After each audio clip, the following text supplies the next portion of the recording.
കൂടുതൽ വാർത്തകളും വീഡിയോകളും കാണാൻ ഈ ചാനൽ സബ്സ്ക്രൈബ് ചെയ്യുക. കൂടെ ബെൽ ബട്ടൺ അമർത്തുക. നമസ്കാരം. ചിത്തിര നക്ഷത്രം. ചിത്തിര നക്ഷത്രത്തിന്റെ ദശാനാഥൻ കുജനാണ്, ചൊവ്വയാണ് ഇവരുടെ ദശാനാഥൻ. ഏതാണ്ട് 22, 27, 30, 36, 39, 43, 48 വയസ്സുകള് ഇവർക്ക് അത്ര ഗുണം ചെയ്യുന്ന ഇതല്ല. ഇവര് ദാമ്പത്യ ജീവിതത്തില് ഇവര് അത്രയൊന്നും സംതൃപ്തരുമായിരിക്കില്ല ഈ ചിത്തിര നക്ഷത്രക്കാർ. ദാമ്പത്യ ജീവിതം പൊതുവെ ഇവരുടെ ഒരു ദുരിതം പിടിച്ച ദാമ്പത്യ ജീവിതം തന്നെയാണ്. ഈ നക്ഷത്രത്തിൽ ജനിച്ച സ്ത്രീകൾക്കൊക്കെ ആണെങ്കിൽ പ്രായേണ പല അനുഭവങ്ങളും ഉണ്ടായിരിക്കും. പൊതുവെ പറഞ്ഞാല് ഇവരുടെ ദാമ്പത്യത്തില് ദാമ്പത്യം വിട്ടു പിരിയുകയോ ശൈഥല്യമോ ഭർത്തൃവിരഹമോ ഭർത്തൃവിയോഗമോ ഭർത്തൃപരിത്യാഗമോ ഭർത്താവ് ഇവരെ ഉപേക്ഷിച്ചിട്ട് പോവോ ഇങ്ങനെയൊക്കെയുള്ള ഒരു അല്ലെങ്കിൽ ഭർത്തൃ മരണം സംഭവിക്കാം. ഇങ്ങനെയുള്ള പല കാരണങ്ങളും ഇവരുടെ ജീവിതത്തിൽ സംഭവിക്കുന്നത് കൊണ്ട് പൊതുവെ ഇവരുടെ ദാമ്പത്യ ജീവിതവും അതുകൊണ്ട് തന്നെ ഇവർക്ക് പല രോഗാതി ദുരിതങ്ങളും ഇവർക്ക് വന്നു ചേരുന്നുണ്ട്. ഈ ഇവരുടെ ദശാനാഥൻ കുജനായതുകൊണ്ട് ഈ പല ജടില രോഗങ്ങളും കണ്ടുപിടിക്കാൻ പറ്റാത്ത പല ജടില രോഗങ്ങളും ഇവർക്ക് അനുഭവപ്പെടുന്നുണ്ട്. ഈ രോഗ കാരണം കൊണ്ട് ചിലവരിലേക്ക് മരണം വരെ കൊണ്ടുവന്ന് എത്തിക്കുന്നുണ്ട്. കാരണം കണ്ടുപിടിച്ചു വരുമ്പോഴത്തേക്കും മരണം സംഭവിക്കാം. ഈ രോഗം കാരണം കണ്ടെത്തുവാൻ വളരെ പ്രയാസമായിരിക്കും. ജടില എന്ന് പറഞ്ഞാൽ കണ്ടെത്താൻ പ്രയാസമായിരിക്കും രോഗങ്ങൾ വരുന്നത്. അത് എവിടെ നിന്ന് വന്നു, എന്തിനു വന്നു, എങ്ങനെ വന്നു കണ്ടുപിടിച്ച് സ്കാൻ ചെയ്ത് റിസൾട്ട് ഒക്കെ എല്ലാം കഴിയുമ്പോഴേക്കും ചിലപ്പോൾ രോഗിക്ക് മരണം സംഭവിച്ചിട്ടുണ്ടാവാം.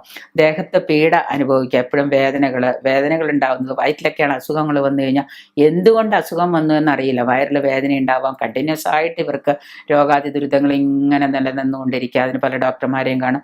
കുഴപ്പമൊന്നുമില്ല, ഭക്ഷണത്തിന്റെ ഫുഡ് പോയിസൺ കൊണ്ട് വന്നതാണെന്നൊക്കെ പറയാം. RSS, അതായത് വയറ്റിന് നമുക്ക് ഈ അൾസറൊക്കെ ഉണ്ടാവില്ലേ, എപ്പോഴും ഭക്ഷണം കഴിച്ച ഉടനെ വയറ്റിൽ നിന്ന് പോകാൻ തോന്നുക, മലബന്ധം ഉണ്ടാകുക. ഭക്ഷണം കഴിച്ച ഉടനെ വയറ്റിൽ നിന്ന് പോകുന്നുണ്ടെങ്കിൽ പോലും ശരിക്കും പോകാതെ വരിക, പിന്നെ അത് മലബന്ധമായി മാറുക. എപ്പോഴും വയറിങ്ങനെ വേദനകൾ ഉണ്ടായിക്കൊണ്ടിരിക്കുക, പൊളിച്ച് തികട്ടുന്ന പോലെ വരിക, വായു കോപിക്കുന്ന പോലെ തോന്നുക, പിത്ത സംബന്ധ രോഗങ്ങൾ, പിത്തമായിട്ടുള്ള രോഗങ്ങൾ, ദുർഘടന മൂലം പല അസുഖങ്ങൾ ഉണ്ടാവുക. ഇങ്ങനെ ഓരോ ദുരിതങ്ങൾ ഇവർക്ക് ഇങ്ങനെ ഉണ്ടാവും. കഷ്ടതകൾ അഥവാ മരണം കൊണ്ടുണ്ടാവുക, ഇതുകളൊക്കെ അനുഭവിക്കേണ്ട ഒരു സാഹചര്യമാണ് വരുന്നത്. ഇവരുടെ ഈ ദശാനാഥൻ ഇതായതുകൊണ്ട്, ഈ കുജനായതുകൊണ്ട് ചെറുപ്പകാലവും ബാല്യകാലവും ഇവർക്ക് അത്ര സുഖകരമായിരിക്കില്ല. പല ദുരിതങ്ങളും കൊണ്ടുതരുന്നുണ്ട്. അപ്പോൾ തുടർന്ന് വരുന്നത് കുജൻ കഴിഞ്ഞാൽ തുടർന്ന് വരുന്നത് എന്താണ്? രാഹുർ ദശയാണ്. ഈ രാഹുർ ദശയിൽ സാമാന്യം നന്നായിരിക്കും എന്നേ പറയാൻ പറ്റുള്ളൂ ഇവരുടെ ജീവിതകാലം. ഈ സാമാന്യം നന്നായിരിക്കും എന്ന് പറയുന്ന സമയത്ത്, രാഹു എന്ന് പറയുന്ന സമയത്ത് രാഹുവിൻ്റെ അപകാരം കഴിഞ്ഞ് പിന്നെ അവിടെ നിന്ന് അങ്ങോട്ടേക്ക് ചിലപ്പോൾ മധ്യത്തിൽ ഇവർക്ക് ദോഷങ്ങൾ ഉണ്ടാക്കാം. അപ്പൊ അതുകൊണ്ട് ആ സമയത്ത് ജാതകത്തിൽ നിങ്ങൾ കുട്ടികളായിരിക്കുന്ന സമയത്ത് തന്നെ ജാതകം പരിശോധിച്ചിട്ട് എഴുതിയിട്ടില്ലെങ്കിൽ ജാതകം എഴുതിയിട്ട് രാഹുർ ദശയിൽ ചെയ്യേണ്ടതായ വഴിപാടുകൾ എന്തൊക്കെയാണ്, ചെയ്യേണ്ടതായ പരിഹാരങ്ങൾ എന്തൊക്കെയാണ്. രാഹുവിനെ പൂജിച്ചാൽ മതി, രാഹു കേതുവിനെ പൂജിച്ചാൽ മതി.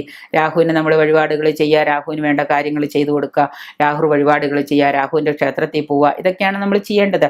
രാഹുവിന് എന്തെങ്കിലും രാഹു പൂജ ചെയ്യുക, രാഹു സർപ്പപൂജകളൊക്കെ ചെയ്യാം.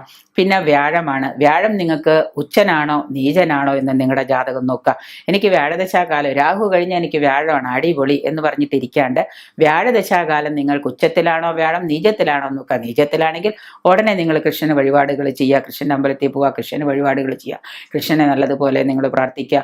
അടുത്ത് കഴിഞ്ഞത് ശനിയാണ്. ശനിയിൽ നിങ്ങൾക്ക് ഏഴര ശനിയാണോ കണ്ടക ശനിയാണോ ജന്മശനിയാണോ അഷ്ടമശനിയാണോ എന്ന് നോക്കുക.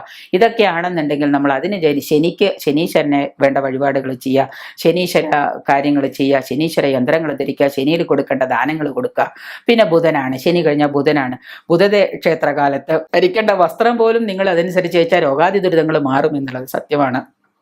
പിന്നെ കേതു, പിന്നെ ശുക്രൻ. ഈ ക്രമത്തിലാണ് നമ്മളുടെ ചിത്തിര നക്ഷത്രക്കാരുടെ ദശാകാലങ്ങൾ പോകുന്നത്.